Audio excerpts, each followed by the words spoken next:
لہٰذا فرشتوں نے ابراہیم علیہ السلام کے پاس آ کر مدد پیش کی، مگر آپ علیہ السلام نے ان کی بات سن کر فرمایا، اے فرشتوں، واپس چلے جاؤ، مجھے تمہاری کوئی ضرورت نہیں، میرا اللہ مجھے دیکھ رہا ہے۔ پھر حضرت جبرائیل علیہ السلام حاضر ہوئے اور عرض کیا کہ اے اللہ کے خلیل ابراہیم، اگر آپ حکم دیں تو اس آگ کو میں ایک پھونک مار کر بجھا دوں اور آپ کو اس سے بچا لوں۔ حضرت ابراہیم علیہ السلام نے کہا کہ اے جبریل، تمہیں اللہ نے بھیجا ہے یا تم اپنی مرضی سے آئے ہو؟ فرمایا، اے اللہ کے خلیل، ہم سب فرشتوں نے اللہ سے سفارش کی تھی کہ ہم سب آپ کی مدد کرنے زمین پر اتریں، تو اللہ نے اجازت دے دی اور فرمایا کہ جاؤ، ابراہیم اگر مدد قبول کر لے تو ان کی مدد کرنا، ورنہ مجھے اور میرے ابراہیم کو چھوڑ دو۔ ابراہیم علیہ السلام نے کہا، اے جبریل، تم سب واپس چلے جاؤ، میرا اللہ مجھے دیکھ رہا ہے، وہ اچھی طرح جانتا ہے کہ اس کا ابراہیم آج کس حال میں ہے۔ میرا مالک اور محبوب جانتا ہے کہ مجھے اس کے نام پر آگ میں ڈالا جا رہا ہے، لہٰذا میں آگ میں جانا ہی پسند کروں گا۔ جبریل علیہ السلام نے کہا، پھر آپ خدا ہی سے سوال کرو اور اپنی مصیبت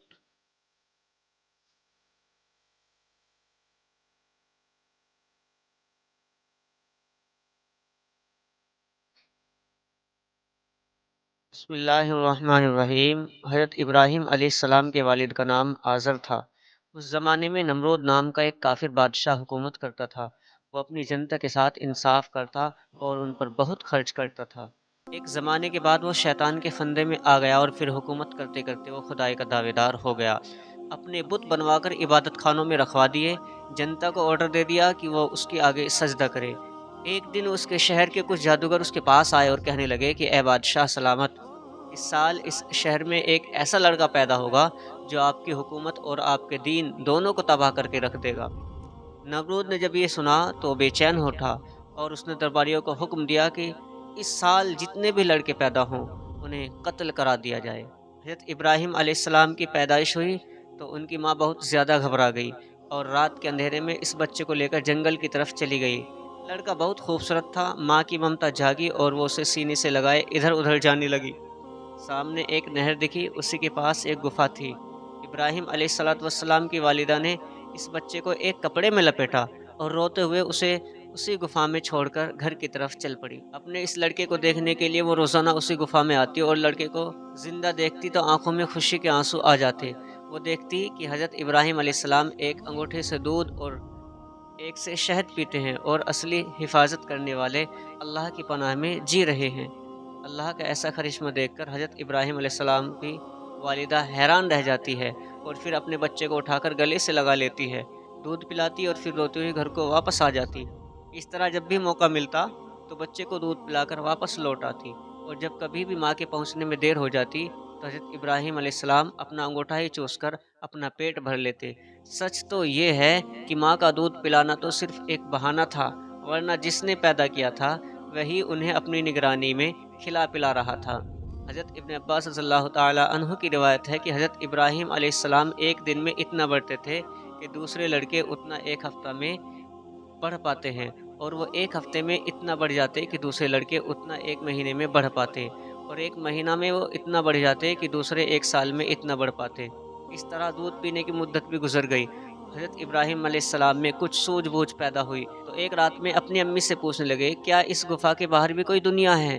ماں نے کہا، ہاں بیٹا، لیکن دشمنوں کے ڈر سے تمہیں یہاں چھپا رکھا ہے، ورنہ اللہ کی بنائی دنیا بہت لمبی چوڑی ہے۔ حضرت ابراہیم علیہ السلام نے فرمایا، ماں، اب مجھے اس گفا سے باہر نکلنا ہے، مجھے یہاں گھٹن محسوس ہوتی ہے۔ پھر حضرت ابراہیم علیہ السلام اس گفا سے باہر نکلے، رات میں آسمان پر چمکتے ستاروں کو دیکھا تو بولے، یہی میرا رب ہے، لیکن جب وہ ڈوب گئے تو فرمایا، میں ڈوبنے والوں کو اپنا رب نہیں بناتا۔ جب چمکتے چاند پر نظر پڑی اور اس کی چاندنی میں انہیں مزہ آیا تو فرمایا، یہی میرا رب ہے اور اسی سے میں دل لگاؤں گا، لیکن جب وہ بھی ڈوب گیا تو اس کے رب ہونے کا یقین بھی ختم ہو گیا۔ جب صبح ہوئی اور سورج کی کرنیں پھیل گئی تب بولے، یہی میرا خدا ہے، یہی سب سے بڑا ہے، اس کی روشنی سب سے تیز ہے۔ لیکن جب سورج بھی ڈوبنے لگا تو حضرت ابراہیم سوچ میں پڑ گئے اور بولے، علاوہ اس خدا کے جو بے مثال ہے اور بے زوال ہے، میں کسی پر یقین نہیں کرتا۔ پھر حضرت ابراہیم علیہ السلام کو ان کی ماں گھر لائی اور تمام باتیں ان کے باپ آزر کو سنائی۔ آزر اپنے بیٹے کو دیکھ کر بہت خوش ہوئے، لیکن جب حضرت ابراہیم نے بتوں کو برا بھلا کہنا شروع کیا اور ان کے پوجنے والوں پر لعنت بھیجی تو نمرود نے حضرت ابراہیم علیہ السلام کو بلایا۔ حضرت ابراہیم نڈر ہو کر گئے اور قاعدے کے مطابق نمرود کو سجدہ نہیں کیا۔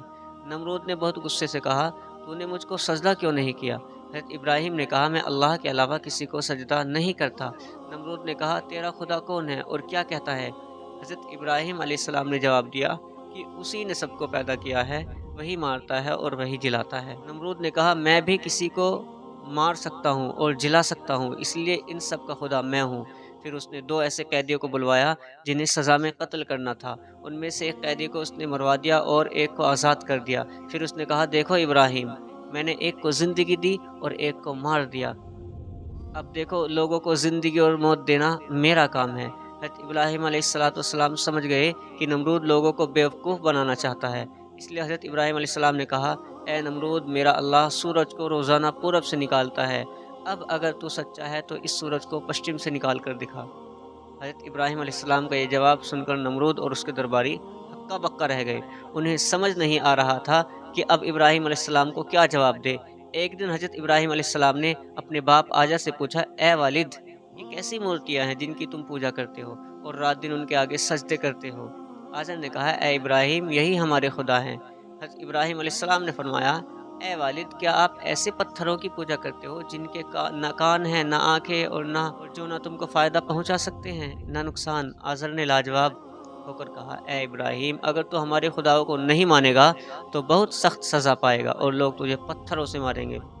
اس کے بعد حضرت ابراہیم علیہ السلام نے یہ پکا ارادہ کر لیا کہ وہ لوگوں کو بتا دیں گے کہ ان بتوں کو لوگوں کے اچھے برے کی کچھ خبر نہیں اور ان کے پوجنے میں کسی کو کچھ فائدہ نہیں۔ نمرود کی قوم کی عادت تھی کہ جب عید کا دن آتا تو ہر آدمی اچھا لباس پہنتا اور اچھے اچھے کھانے پکا کر بتوں کے سامنے رکھ کر عیدگاہ چلا جاتا۔ جب عید کا دن آیا تو سب نے حضرت ابراہیم علیہ السلام کو بھی عیدگاہ ساتھ چلنے کو کہا۔ حضرت ابراہیم علیہ السلام نے ستاروں کی طرف دیکھ کر کہا، میں کچھ بیمار ہوں، اس لیے تمہارے ساتھ نہیں جا سکتا، تم چلے جاؤ۔ جب سب لوگ عیدگاہ چلے گئے تو حضرت ابراہیم ان مورتیوں کے پاس پہنچ گئے اور ان سے مذاق میں کہا، اے بتوں اور مورتیوں، ایسا اچھا کھانا جو تمہارے سامنے رکھا ہوا ہے اسے تم لوگوں نے ابھی تک کیوں نہیں کھایا؟ یہ پتھر کے بت بھلا کیا بولتے اور کیا جواب دیتے؟ جب بتوں نے کوئی جواب نہ دیا تو پھر ابراہیم علیہ السلام نے غصے میں ایک کلہاڑی اٹھائی اور سارے بتوں کو توڑ دیا، کسی کے ہاتھ کاٹے اور کسی کا کان، مگر اس جگہ پر جو سب سے بڑا بت تھا اس کو کچھ بھی نہ کیا اور ساری چھوٹی مورتیوں کو توڑنے کے بعد کلاڑی اس بڑے بت کے گلے میں ڈال دی اور بت خانے کا دروازہ بند کر کے جلدی سے اپنے گھر آ گئے۔ لوگ جب عیدگاہ سے لوٹ کر بت خانے میں داخل ہوئے تو اندر کا منظر دیکھ کر حیران رہ گئے۔ کسی مورتی کا ہاتھ ٹوٹا ہے، کسی کا پیر، کسی کا کان نہیں ہے تو کسی کی کھوپڑی ہی غائب ہے اور سب بڑی ذلت سے زمین پر پڑے ہیں۔ یہ دیکھ لوگوں کے منہ سے نکلا کہ کس ظالم نے ہمارے بتوں کا یہ حال کیا۔ ان دنوں حضرت ابراہیم علیہ السلام ہمیشہ لوگوں کے سامنے بتوں کو برا بھلا کہا کرتے تھے، اس لیے سب کو یقین ہو گیا کہ یہ سب حضرت ابراہیم علیہ السلام نے ہی کیا ہے۔ سب کو بہت غصہ اور پھر سب حضرت ابراہیم علیہ السلام کے گھر پہنچے اور اس توڑ پھوڑ کے بارے میں سوال کیا تو حضرت ابراہیم علیہ السلام نے لوگوں کو سمجھانے کے واسطے کہا، اے لوگوں، یہ میں نے نہیں بلکہ بت خانے کے سب سے بڑے بت خانوں نے ہی ساری مورتیوں کو توڑا ہے، تبھی تو اس کے گلے میں کلہاڑی لٹک رہی ہے۔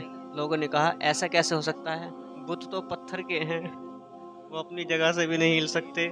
یہ سن کر حضرت ابراہیم علیہ السلام نے کہا، اے لوگو، میں تمہیں یہی تو سمجھانا چاہتا ہوں کہ ان بتوں میں کوئی جان نہیں ہے، یہ سب پتھر ہیں، ہمارا اصلی خدا اللہ ہے، اسی کی عبادت کیا کرو، ان بتوں کی عبادت سے باز آ جاؤ۔ جب قوم کے لوگوں نے ابراہیم علیہ السلام کا یہ جواب سنا تو غصے میں نمرود کے پاس پہنچے اور فریاد کی کہ ابراہیم نے ہمارے بتوں کو توڑا ہے، اس لیے آپ انہیں سخت سے سخت سزا دیں۔ نمرود نے حضرت ابراہیم کو بلانے کے لیے آدمی بھیجا اور بہت غضب اور غصے سے اپنے پاس بلوایا۔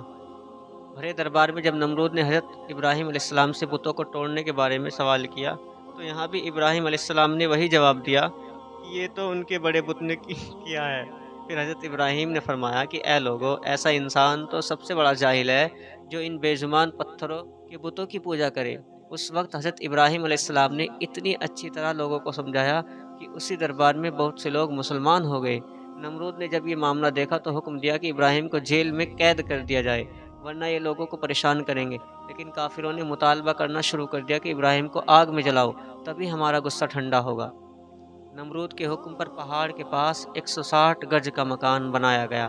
ڈھیر ساری لکڑیوں کو جمع کر کے اس میں آگ لگائی گئی۔ آگ کے شعلے اتنے بلند ہوئے کہ اس کے اوپر سے پرندے بھی اڑنے کی ہمت نہ کر سکتے تھے، اور نہ کوئی آدمی اس آگ کے نزدیک جا سکتا تھا۔ وہ آگ اتنی تیز جلائی گئی تھی، کوئی اس کے پاس بھی جاتا تو جل جاتا، کیونکہ ساری لکڑیوں کو ایک ہی وقت میں آگ لگائی گئی تھی، اس لیے آگ کی لپٹ اور زیادہ تیز تھی۔ جب ساری لکڑیاں جل گئی اور پتھر کا کوئلہ لال پڑ گیا اور اس آگ میں ڈالا ہوا لوہا پگھل کر پانی بن گیا، تو نمرود سوچنے لگا کہ حضرت ابراہیم کو اس آگ میں کیسے ڈالا جائے، کیونکہ اس آگ کے پاس جو بھی جاتا ہے وہ جھلس جاتا تھا۔ آخرکار شیطان نمرود کے پاس آیا اور اس نے سمجھایا کہ ایک جھولا بناؤ اور اس میں ابراہیم علیہ السلام کو بٹھا کر آگ میں پھینک دو، اس طرح یہ آگ کے ٹھیک بیچ میں جا کر گریں گے۔ نمرود کو یہ طریقہ بہت پسند آیا اور اس نے اپنے درباریوں کو حکم دیا کہ ایک 3 کھمبوں کا جھولا بناؤ اور پھر ابراہیم علیہ السلام کو اس میں بٹھا کر آگ کی طرف پھینک دو۔ لہٰذا ایسا ہی کیا گیا اور پھر ابراہیم علیہ السلام کو اس جھولے میں بٹھا کر آگ کی طرف پھینک دیا گیا۔ ابھی حضرت ابراہیم علیہ السلام کا جھولا ہوا میں ہی تھا کہ فرشتے اللہ سے دعا کرنے لگے کہ اے اللہ، ابراہیم کے دل میں آپ کی محبت کی وجہ سے آج انہیں آگ میں ڈالا جا رہا ہے۔ اے اللہ، ان کی مدد فرما دیجیے۔ اللہ تعالیٰ نے فرشتوں سے کہا کہ اے فرشتوں، تم لوگ میرے ابراہیم کے پاس جاؤ اور ان کے سامنے اپنی مدد پیش کرو۔ اگر وہ مان جائیں تو ان کی مدد کر دینا، ورنہ مجھے اور میرے دوست ابراہیم کو چھوڑ دو۔ یہ میرا اور میرے خلیل ابراہیم کا معاملہ ہے۔ لہٰذا فرشتوں نے ابراہیم علیہ السلام کے پاس آ کر مدد پیش کی، مگر آپ علیہ السلام نے ان کی بات سن کر فرمایا، اے فرشتوں، واپس چلے جاؤ، مجھے تمہاری کوئی ضرورت نہیں، میرا اللہ مجھے دیکھ رہا ہے۔ پھر حضرت جبرائیل علیہ السلام حاضر ہوئے اور عرض کیا کہ اے اللہ کے خلیل ابراہیم، اگر آپ حکم دیں تو اس آگ کو میں ایک پھونک مار کر بجھا دوں اور آپ کو اس سے بچا لوں۔ حضرت ابراہیم علیہ السلام نے کہا کہ اے جبریل، تمہیں اللہ نے بھیجا ہے یا تم اپنی مرضی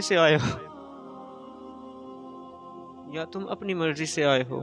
فرمایا، اے اللہ کے خلیل، ہم سب فرشتوں نے اللہ سے سفارش کی تھی کہ ہم سب آپ کی مدد کرنے زمین پر اتریں، تو اللہ نے اجازت دے دی اور فرمایا کہ جاؤ، ابراہیم اگر مدد قبول کر لے تو ان کی مدد کرنا، ورنہ مجھے اور میرے ابراہیم کو چھوڑ دو۔ ابراہیم علیہ السلام نے کہا، اے جبریل، تم سب واپس چلے جاؤ، میرا اللہ مجھے دیکھ رہا ہے، وہ اچھی طرح جانتا ہے کہ اس کا ابراہیم آج کس حال میں ہے۔ میرا مالک اور محبوب جانتا ہے کہ مجھے اس کے نام پر آگ میں ڈالا جا رہا ہے، لہٰذا میں آگ میں جانا ہی پسند کروں گا۔ جبریل علیہ السلام نے کہا، پھر آپ خدا ہی سے سوال کرو اور اپنی مصیبت